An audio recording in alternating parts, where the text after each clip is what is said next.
just weeks away from the Emmy Awards, and one category that we should all be looking at right now is for casting. Now, why is that? Well, it's because that sometimes casting can be a really important bellwether for what's going to win in a series award, but other times it's not. We're going to tell you why. I'm Zach Laws. Joining me now are Amanda Spears and Riley Chow. Amanda, I'm going to ask you why it is important to look at casting, and Riley, I'm going to ask you why it's not important to look at casting. We're going to have ourselves a great CNN debate. Amanda, start us off. It's important to look at because oftentimes, and Riley knows the stats a little better than I do, what wins casting wins program. And since they've added, it's not just casting directors anymore, it's directors, it's producers. It's made it a good chunk of the Academy. I said directors. Yeah, it's made it a bigger chunk of the Academy. So we saw, I think, 2 out of the 3 last year.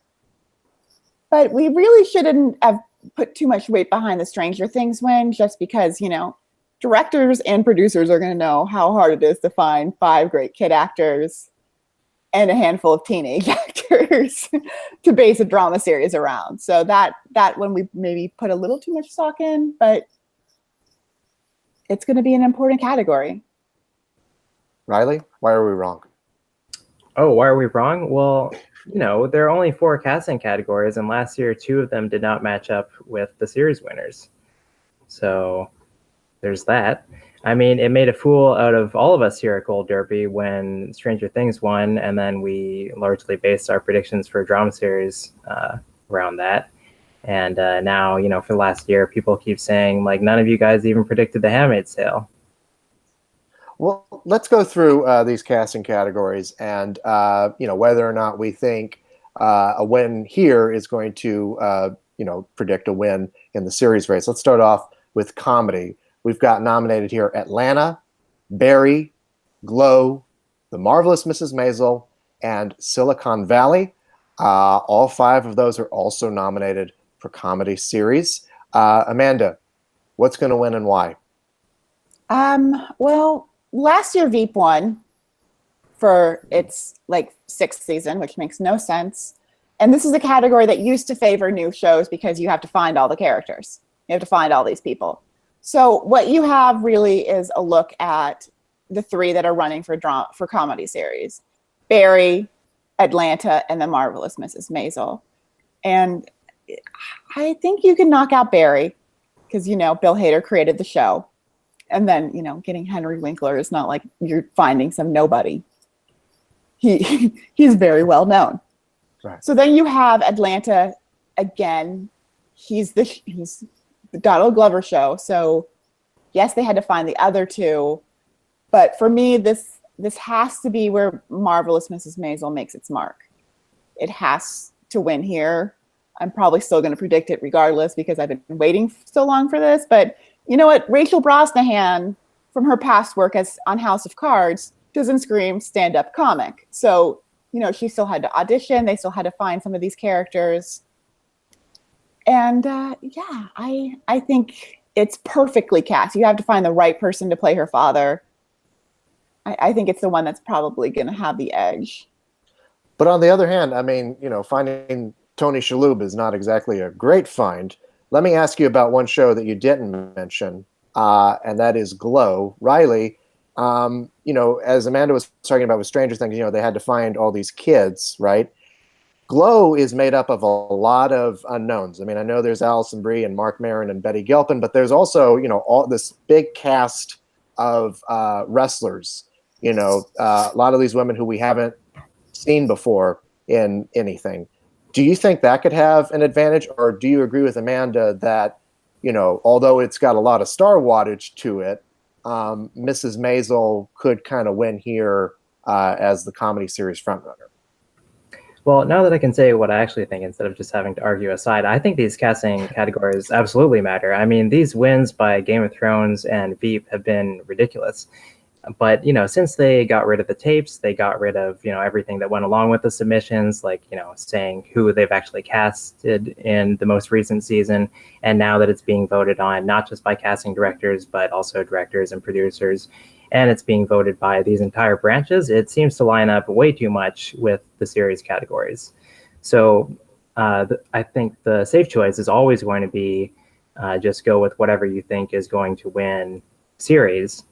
Having said that, we did get our exception finally last year when Stranger Things won, and I do think Glow, it does have that large ensemble. It casts more unknown people, so it could upset along those lines. I have The Marvelous Mrs. Maisel because I think it does have, it's solid mix of new people, established people, people who are on the rise, and it did get a number of acting nominations. But again, like so did The Handmaid's Tale last year. I think Atlanta could win just because it could win series, because we could be wrong about The Marvelous Mrs. Maisel. Silicon Valley should not be here, but I'm amused by its continued nominations. And the only way I'd say they had to cast all those extras to sit in that room this year. Yes, extra. Okay, well, I'm just kidding with you. And then Barry, I think, could win along the same lines as Atlanta, just if we happen to be wrong about The Marvelous Mrs. Maisel winning comedy, and it's actually Barry, then it could sweep up casting. And Riley, do you know off the top of your head how many have gone with casting? I know we're 3 for 3 in comedy. Yeah, we're 3 for 3, which is how many years that we've been under the new system. So Veep. So if Barry somehow pulled this off, then we could be headed for a surprise. I mean, Barry is kind of the successor to Veep in this field, in that it's from HBO. I mean, so is Silicon Valley, but we're not really considering that. Yeah, it's funny how this was Silicon Valley's chance to be HBO's flagship comedy, and it just got steamrolled by Barry. Like, it never had a chance. Like, after episode 1, it was Barry.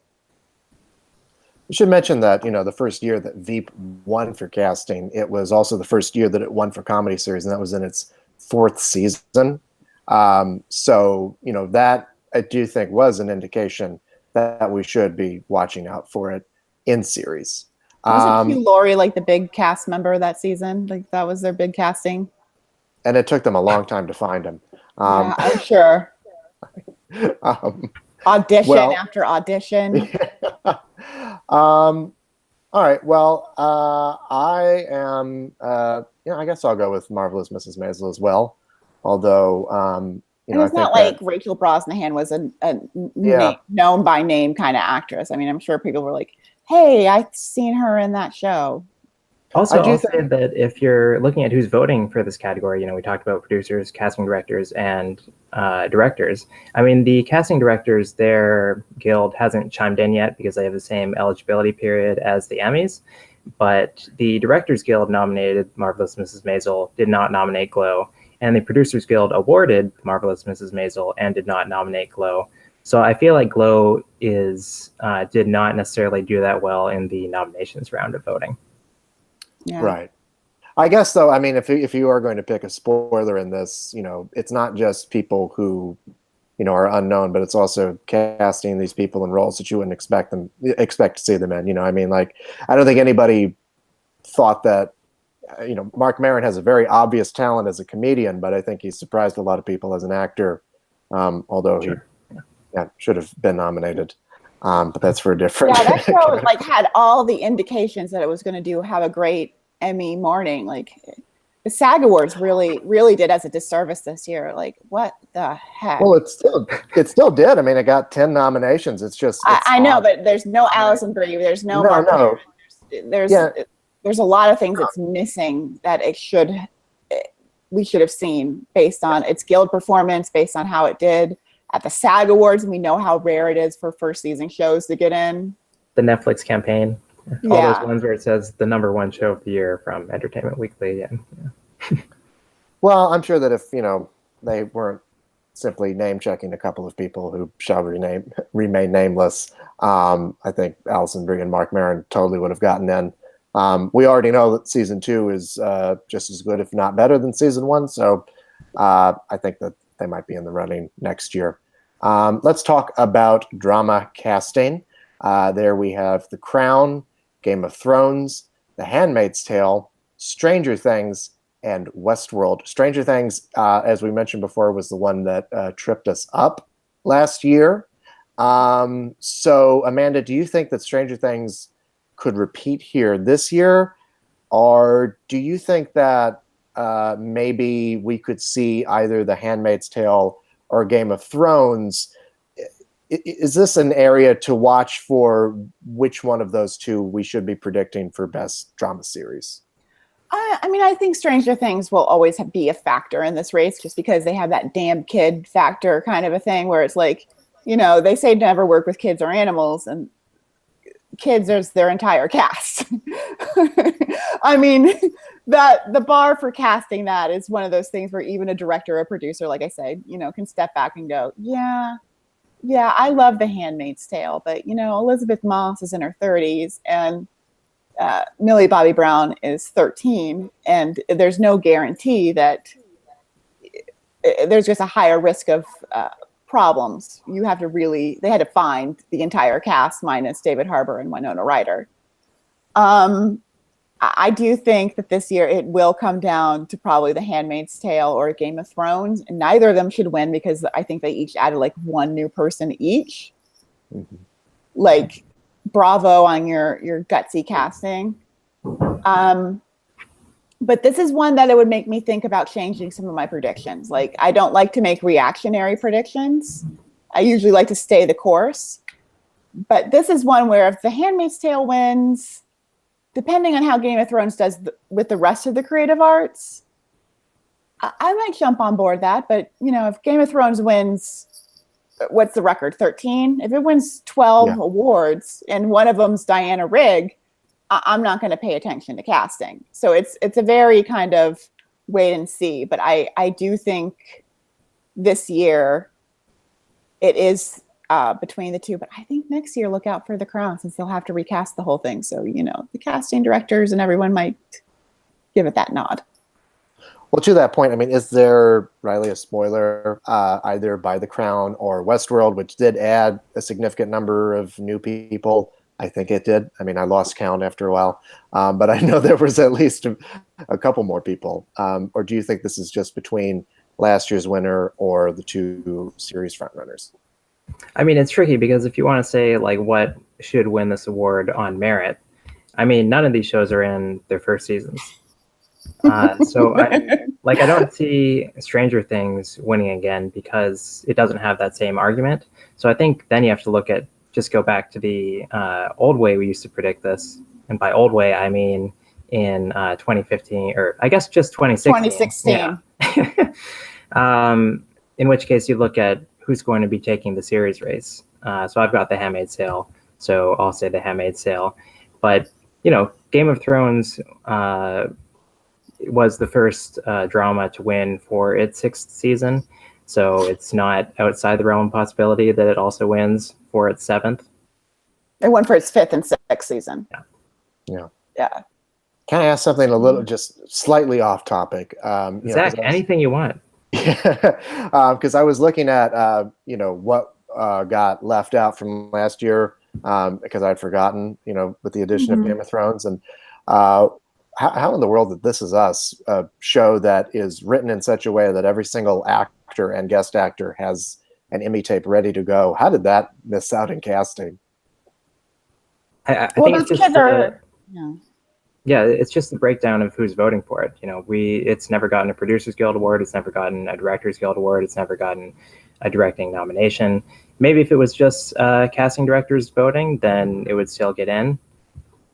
But yeah, we saw this is not really a show that the Academy is. I don't even think it would have been 6. I really think if we saw the vote total, 6 was probably Mindhunter because they at least had to start from scratch. Ozark. Yeah, or Ozark. It's double directing nominations. Yeah. I mean, I really like This Is Us, but I think it's one of those shows in like a season or two I could see people stop watching. Right. Unfortunately. Let's move on to limited series movie or special. Now, this is one where obviously, we don't have anybody from last year. So this is a little bit trickier, or maybe not.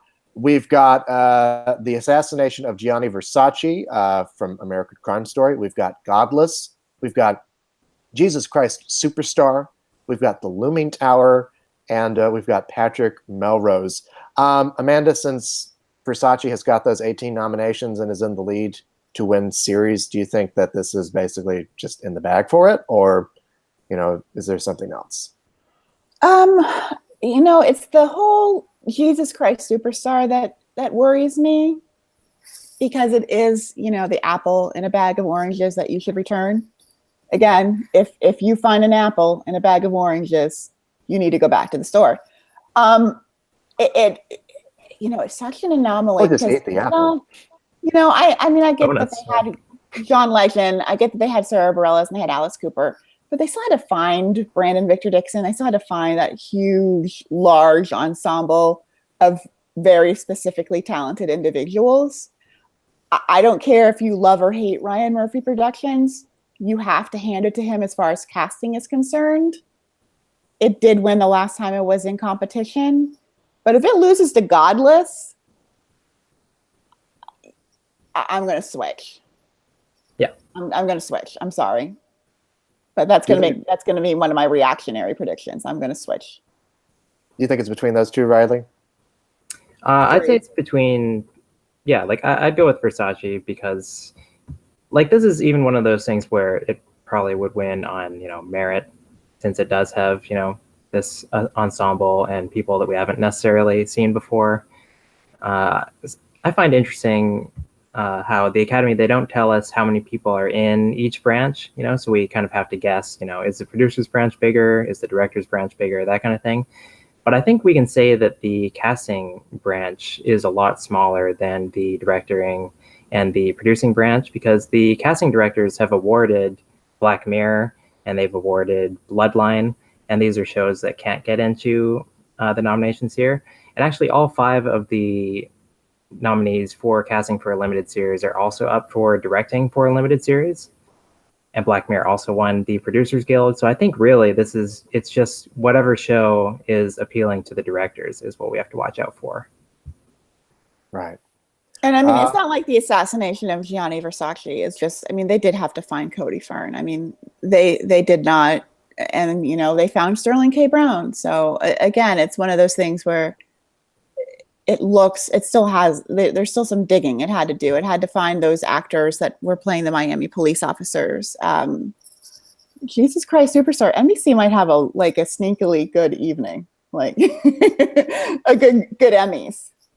I'll say also about limited series is I think it might be easier to kind of sweep or pick up, extra wins in those categories, because I don't think these nominees are as widely seen in general.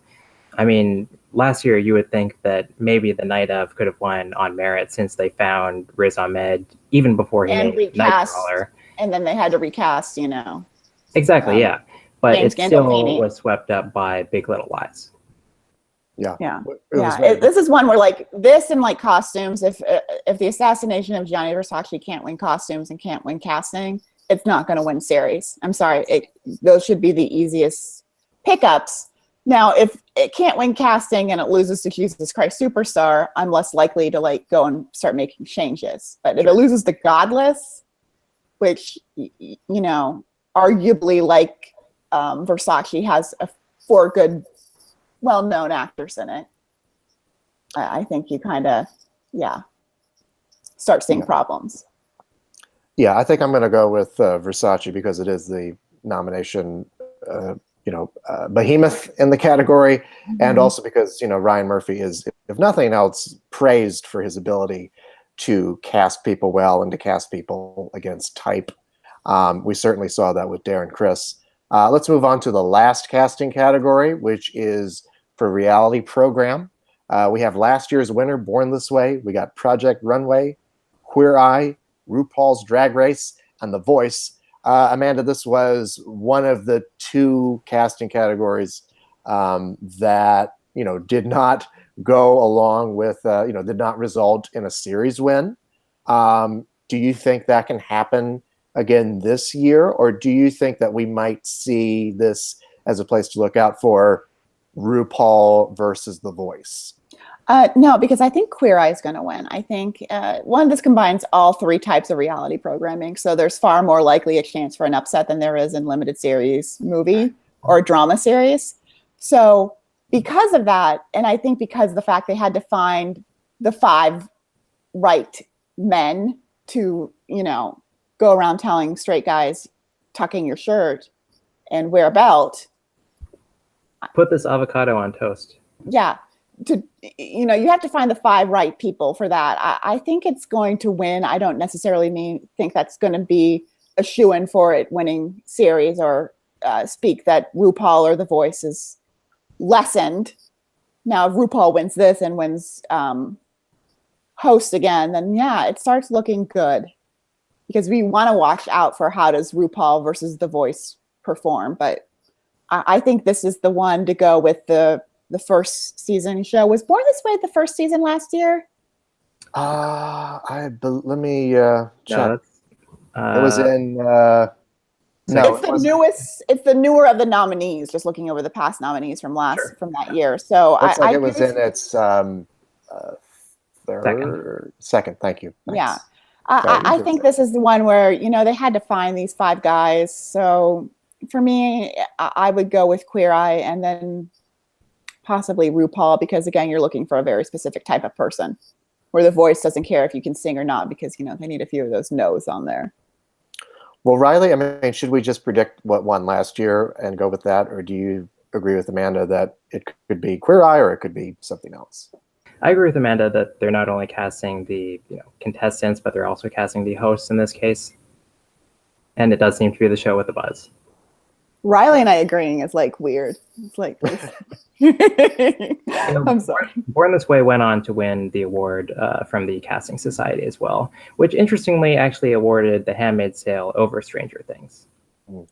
Well, it's those added directors, it's those directors who have to deal with those little kids on set. They're like, God, they found 5 good ones. It's so strange because the directors, they awarded The Handmaid's Tale too, and so did the producers.